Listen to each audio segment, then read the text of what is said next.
Assalamualaikum warahmatullahi wabarakatuh. Waalaikumsalam warahmatullahi wabarakatuh. Selamat malam para pemirsa RTV channel Rumah Tante yang berbahagia. Pada kesempatan malam ini saya masih bersama dengan Gus Saik, pengasuh Pondok Pesantren Rumah Tante. Ini Gus, pada kesempatan malam ini kemarin ada yang bertanya di channel kita. Pertanyaannya itu sangat rumit.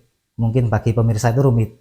Apa perbedaan antaranya nasab dengan sanad?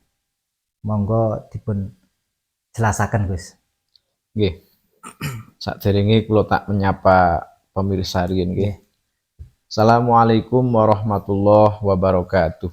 Waalaikumsalam warahmatullahi wabarakatuh. Bismillah, alhamdulillah, salatu wassalamu ala rasulillah wa ala alihi wa ashabihi wa mawalah. La haula wa la quwata illa billah, amma ba'dah. Baik, pada kesempatan kali ini kita berjumpa lagi ya dalam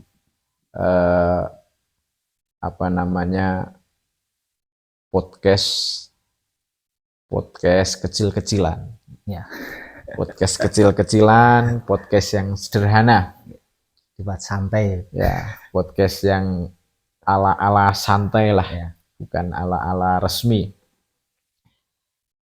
Terkait dengan pertanyaan netizen ya, Mas Sotikun ya. Ya, benar sekali, Gus. Pertanyaan netizen, apa perbedaan antara sanad dan nasab? Ya sudah sama-sama kita ketahui di kalangan pesantren itu antara sanad dan nasab itu pengertian yang berbeda. Oh, berbeda, memang Berbeda. Tidak bisa disamakan. Ya. Antara sanad dan nasab itu ya berbeda. Secara pengertian berbeda. Kalau sanad, ini yang kita bahas poin yang kita bahas sanad dulu ya. Ya. Kalau sanad itu dalam kajian kepesantrenan ada yang merujuk kepada hadis. Maka dikatakan dalam hadis itu, dalam pelajaran ilmu hadis ya, ada istilah biisnadin sohihin. Sanadnya sahih. Sahih. Apa pemahaman tentang sanad sahih?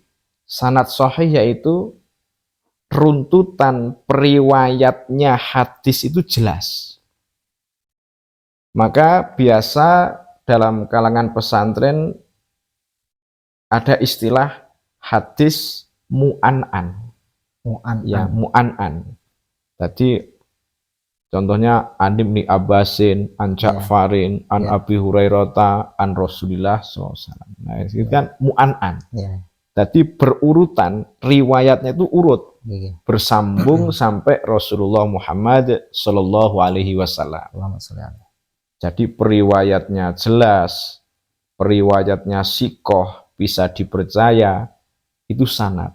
Makanya hadis tersebut dikatakan biisnadin sohihin, sanadnya soheh, runtut, nyambung sampai Kanjeng Nabi. Itu sanad. Ada yang berhubungan dengan hadis.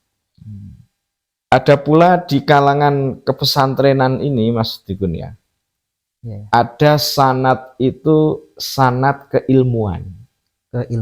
Sanad keilmuan. Sanad berguru.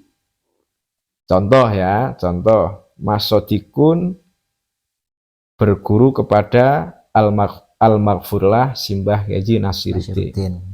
Simbah Nasiruddin berguru pada Mbah Khudori Tegarjo. Mbah Khudori berguru pada gurunya sampai kepada Rasulullah Muhammad Sallallahu Alaihi Wasallam. Itu sanad keilmuan. Jadi sanad keilmuannya Mas Sodikun bersambung kepada almarhum Simbah Kyai Haji Nasiruddin, bersambung kepada Mbah Khudori Tegarjo, bersambung kepada Mbah Hasyim As'ari, naik sampai Kanjeng Nabi. Itu sanad keilmuan. Sanad gitu. keilmuan. Sanad biasanya. keilmuan.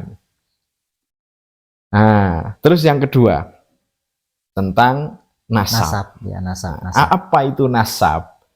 Nasab itu spesifik atau terkhusus kepada keturunan darah, keturunan anak. Jadi antara anak dan bapak, anak dan kakek, terus ke atas gitu. Terah sama dengan terah. Gitu. Sama dengan terah keturunan, Ya. jalur keturunan Ya, gitu, ya. itu nasab.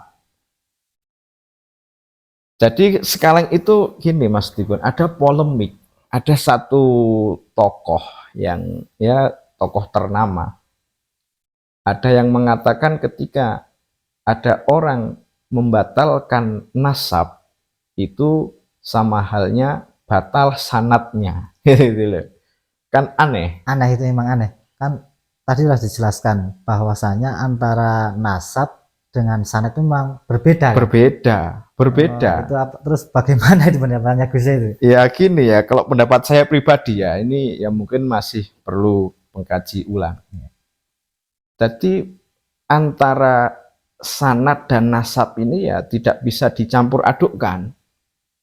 Tidak bisa dikebiahwiyah antara sanad dan nasab. Maka kurang tepat apabila dikatakan membatalkan nasabnya sama halnya batal sanad keilmuannya, ya kurang nyambung aja gitu loh. Memang kurang nyambung. Nggak bisa dilogika itu loh, karena itu pengertian yang berbeda antara sanad dan nasab. Contoh begini ya, contoh saja sebagai contoh ya. Mas Sodikun berguru pada Kiai Ja'far, maka sanadnya Mas Sodikun nyambung kepada Kiai Ja'far.